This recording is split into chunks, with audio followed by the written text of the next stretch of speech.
தமிழக வெற்றிக் கழகம் காங்கிரஸ் கூட்டணியின் முதல் பிரதிநிதியாக பாராளுமன்றத்தில் எனக்கு வாய்ப்பு கொடுத்ததற்கு மாண்புமிகு முதலமைச்சர் திரு ஜோசப் விஜய் அவர்களும் தமிழக வெற்றிக் கழகத்தின் தலைவர்கள் தொண்டர்களுக்கும் மனமார்ந்த நன்றியை தெரிவித்துக் கொள்கிறோம். அதே போல எங்க காங்கிரஸ் கட்சியின் தலைவர் திரு ராகுல் காந்தி அவர்களும் காங்கிரஸ் கட்சியின் தொண்டர்கள், நிர்வாகிகள், சட்டமன்ற உறுப்பினர்களுக்கும் நன்றி தெரிவித்துக் கொள்கிறேன். இது ஒரு ரொம்ப முக்கியமான டைம் இப்போ பாராளுமன்றத்தில். ஏன்னா மற்ற மாநிலத்தில் என்ன நடக்குதுன்னு உங்க எல்லாருக்குமே தெரியுது.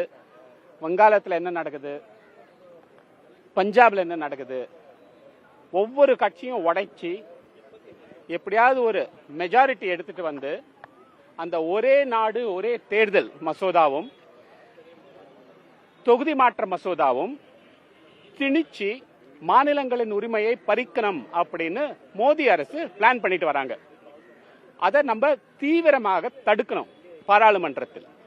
அதுக்கு தேவையானது பாராளுமன்றத்தில் ஒரு குரல், துணிச்சலான குரல், புரிதலோட ஒரு குரல் ஓங்க வேண்டும் தமிழ்நாட்டின் சார்பாக.